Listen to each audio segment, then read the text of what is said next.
महाकाली का आदेश था, मेरे गुरु का आदेश था, इसलिए आज का दिन उन्होंने चूज किया, मैंने कुछ नहीं किया। जय श्री महाकाल, ओम नमो नारायण। किन्नर अखाड़ा ममता कुलकर्णी को महामंडलेश्वर बनाने जा रहा है।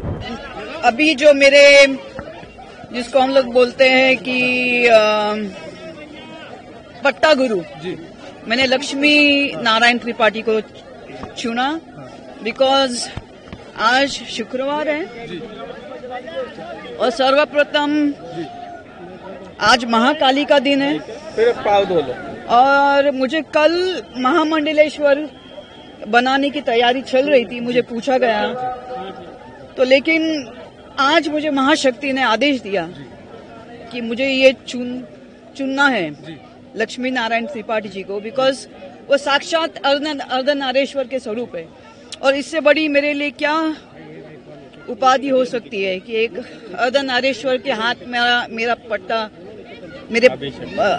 पट्टा अभिषेक हो रहा है। दूसरा सवाल ये है कि जिस तरीके देखा जा रहा है, जो मीडिया इन्फ्लुएंसर हैं, चाहे आईटी बाबा कर ले, चाहे हर्षद कर ले, आप भी महाकुंभ में, आस्था के समागम में किस तरीके सराबोर है, क्या उसी का ये नहीं सराबोर नहीं, मैंने तो 2000 से मेरी तपस्या शुरू की। आज मुझे 23 साल हो गए ध्यान, तप, और ये जो महामंडलेश्वर की उपाधि होती है, ये मेरी काफी मेरी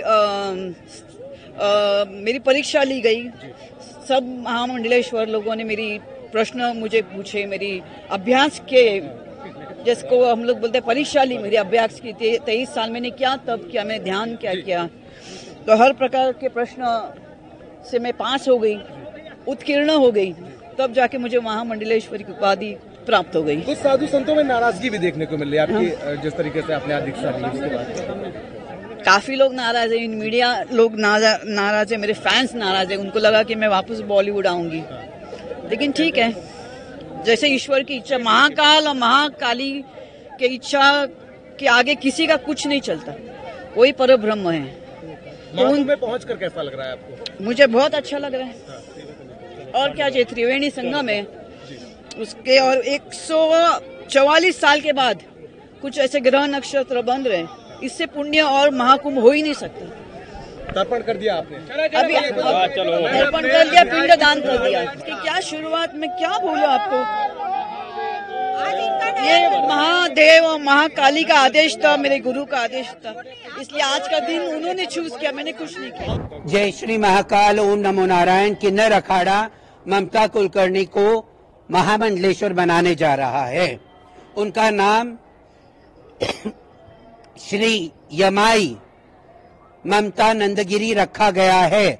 जैसे मैं बात कर रही हूँ, उनका पिंडदान का कार्यक्रम हो रहा है और उनके सारे क्रियाक्रम जो महामंडलेश्वर होने के पहले होते हैं, वो सारा चीज किया जा रहा है। और वो मुझसे 1.5 साल से मुझसे टच में रही, किन्नर अखाड़े के टच में रही, और वो पहले भी मुझसे मिलने से पहले जूना अखाड़े के महामंडलेश्वर के साथ वो दीक्षित थी, और उनके गुरु ब्रह्मलीन होने के बाद उनको कहीं दिशा नहीं मिल रही थी।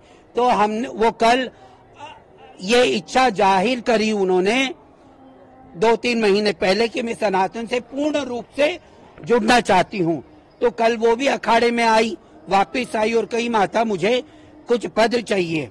जब पद चाहिए का बोली, और बोली मुझे महामंडलेश्वर बनना है और मुझे आपका जो वृंदावन का आश्रम है उसके आगे प्रचार प्रसार के लिए मैं आगे काम करना चाहूंगी, मुझे पद दीजिए, महामंडलेश्वर बनाइए। तो हमने सारी शर्तें रखी कि संन्यास लेना पड़ेगा आपको, पूर्ण रूप से आपका दूसरी दुनिया छोड़ के हमारी दुनिया में रहना पड़ेगा। अगर कोई धार्मिक आपको कैरेक्टर मिलता है तो आप कर सकती हो, क्योंकि किसी की कलाकारी में हम रोक नहीं लगाएंगे। सबको जो भी सनातन के ध्वज में आएगा हम उसको आगे लेके चलने का प्रयास करेंगे। तो वो पूर्ण रूप से सनातन में शरणागत होके आई हैं। जो बच्चा हमारा सनातनी है वो सनातन धर्म में आया है, हम किन्नर अखाड़ा उसको अपनाएगा। उनके मन में ये भाव कैसे आया, कोई किताब दे दें? अभी बेटा जो भाव उनके मन में आया वो मैं नहीं बता पाऊंगी। शाम को पट्टाभिषेक के बाद मैं सुनिश्चित करूंगी कि वो प्रेस कॉन्फ्रेंस करें, पूरी मीडिया के साथ रूबरू हूँ। और किस किस को महामंडलेश्वर बनाया जा रहा है? आज कृष्णा नंदगिरी, राजेश्वरी नंदगिरी, बिंदिया नंदगिरी को श्री महंत और 2-3 जनों का श्री महंत का पट्टाभिषेक होगा। जिम्मेदारी दी जाएगी इनको, क्या जिम्मेदारी दी जाएगी? किनको? ममता कुलकर्णी। पूरे देश की ना बाबू, सनातन का प्रचार प्रसार के लिए और सनातन को आगे बढ़ाने का जो भी काम रहेगा, वो जो भी अखाड़े का काम रहेगा वो आगे लेके जाएं, आगे अच्छे से करें, यही हमारी इच्छा होगी। उनको प्रवक्ता भी बनाया जाएगा आगे जाके। हमारा पूरा पंच बैठ के, अखाड़ा बैठ के, हमारे सभी लोग बैठ के ये निर्णय लेंगे।